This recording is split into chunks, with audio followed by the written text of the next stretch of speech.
بسم اللہ الرحمن الرحیم۔ السلام علیکم ناظرین۔ میری اماں 13 سالہ بچی کو گھر نوکرانی رکھ لیا، جو مجھے بھائی کہہ کر بلاتی تھی۔ میں آوارہ لڑکا تھا جو دوستوں کے ساتھ مل کر ہوس بجھاتا رہتا تھا۔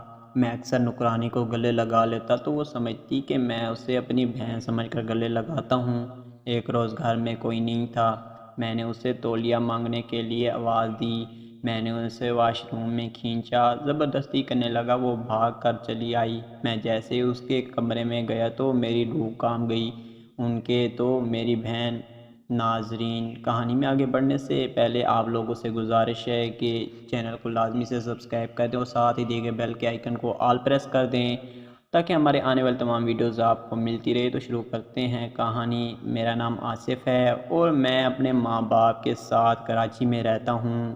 ہم امیر لوگ ہیں، اسی لیے فرمائشیں بھی امیروں والی ہیں۔ میرے ابا زیادہ تر بیرونی ملک ہی رہتے ہیں اور یہاں امی سوشل ورک کرتی ہے اور میں دوستوں کے ساتھ آوارہ گردی کرتا رہتا ہوں۔ میری ماں باپ نے کبھی مجھے روک ٹاک نہیں کی تھی، مکمل آزادی دے رکھی تھی۔ میری بھی گھر کی نوکرانی سے اپنی خدمت کرواتا رہتا تھا۔ مجھے کسی چیز یا سکون کی ضرورت ہوتی تو میں انہیں چند پیسے دیتا اور اپنی خدمت کرواتا۔ یہ بات میری امی جی اچھی طرح سے جانتی تھی میں ان کے ساتھ کیا کرتا ہوں۔ جب بھی کسی نوکرانی کی حالت خراب ہوتی، امی اس نوکرانی کو گھر سے نکال دیتی۔ مجھے کوئی فرق بھی نہیں پڑتا تھا کیونکہ میرے پاس خزانے کی کمی نہ تھی۔ امی نے اس بار نوکرانی کا انتخاب انوکھا کیا تھا۔ وہ اس بار ایک یتیم بچی کو گھر لے کر آئی تھی۔ وہ 16-15 سال کی خوبصورت لڑکی تھی۔ امی جب اسے گھر لے آئی تو میں اسے دیکھ کر حیران رہ گیا۔ امی، یہ لڑکی کہاں سے لے کر آئی ہیں؟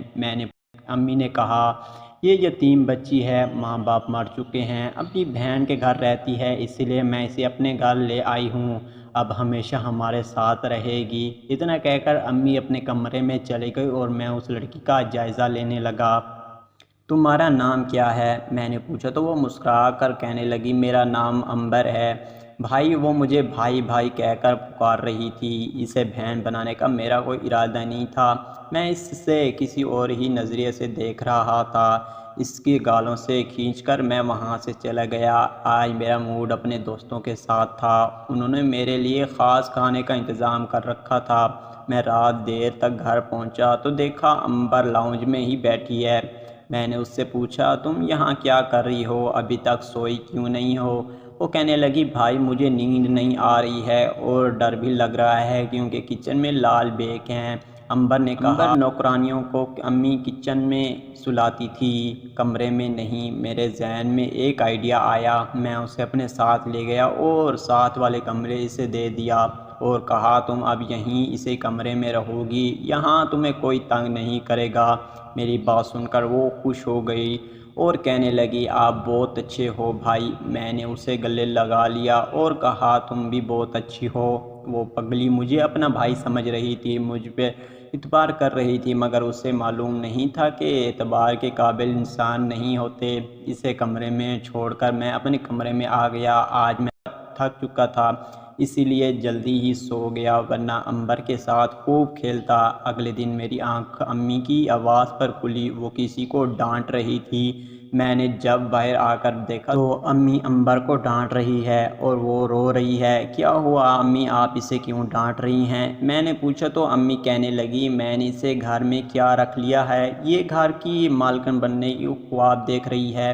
میں نے اسے کچن میں سونے کو کہا تھا مگر یہ کمرے میں سو رہی ہے، اپنی حد پار کر رہی ہے، یہ کمرے میں جا پہنچی ہے، کل بیڈ روم تک پہنچ جائے گی، میں اسے ابھی گھر سے نکال دیتی ہوں، امی نے کہا اور اسے بازو سے پکڑ کر باہر نکال دیا۔ میں نے امی کا ہاتھ پکڑ لیا اور ایسا کرنے سے روکا اور کہا، امی آپ اسے گھر سے نہیں نکال سکتی کیونکہ کمرے میں سونے کا میں نے اسے کہا تھا اور اب یہ میری بہن ہے۔ میری بات سن کر امی مجھے حیرت بھری نگاہوں سے دیکھنے لگی اور بولی، تم کب سے لڑکیوں کو اپنی بہن بنانے لگے وہ میری عادتوں سے واقف تھی، میری بات پر انہیں یقین نہیں آ رہا تھا۔ ان کی بات کو نظر انداز کر کے میں نے عنبر کا ہاتھ تھام کر اسے کمرے میں لے آیا۔ وہ مجھ سے بہت خوش تھی، وہ میرے گلے لگ گئی اور کہنے لگی آپ دنیا کے اچھے بھائی ہیں۔ اس کے منہ سے بھائی کا نام سن کر مجھے غصہ آتا مگر خاموش رہا، خاموشی میری مجبوری تھی۔ میں نے اسے کچھ کپڑے بھی لگا دیے تھے تاکہ وہ مجھ پر مکمل طور پر بھروسہ کر سکے۔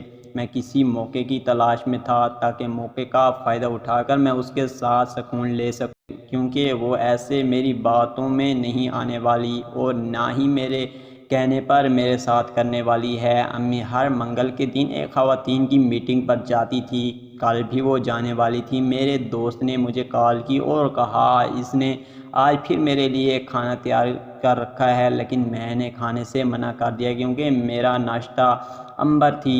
میں پہلے سے اس کے ساتھ خوب کھانا کھانے والا تھا، اب میں صرف امی کے جانے کا انتظار کر رہا تھا۔ اگر میں امی کے سامنے کچھ کر دیتا تو امی کچھ نہ کہتی، مگر امی جب گھر سے باہر چلی گئی تو میں نے عنبر کو کہا کہ مجھے بہت اچھی لگتی ہو۔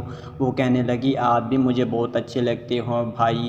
میں خاموش ہو گیا، وہ جب بھی مجھے بھائی کہتی میری ہمت نہیں ہوتی اس کے ساتھ کچھ کر سکوں۔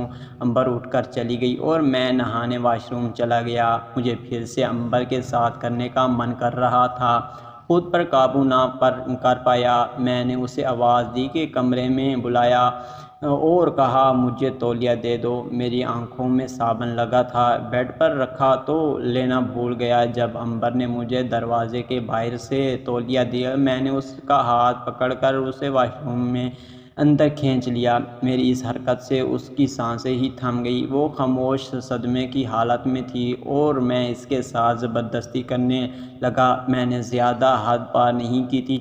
میں کمرے میں داخل ہوا اور اس کے سامنے نظریں جھکا کر بیٹھ گیا اور بولا مجھے معاف کر دیں عنبر، میں نے تمہارے ساتھ کچھ غلط کرنے کی کوشش کی، مگر میں اب دل سے تم سے توبہ کرتا ہوں اور تمہیں اپنی بہن کہتا ہوں۔ میری بات سن کر وہ رو پڑی۔ اس کے پاس میری بات کا جواب نہ تھا، مگر یہ سچ بات ہے کہ میں نے دل سے اسے اپنی بہن قبول کر لیا تھا اور اللہ سے معافی بھی مانگ لی تھی اور یہ عہد بھی کیا تھا کہ آج کے بعد کسی بھی لڑکی کے ساتھ کچھ نہیں کروں گا۔ میں نے عنبر کو نوکرانی سے ہٹا کر گھر کی بیٹی بنا دیا۔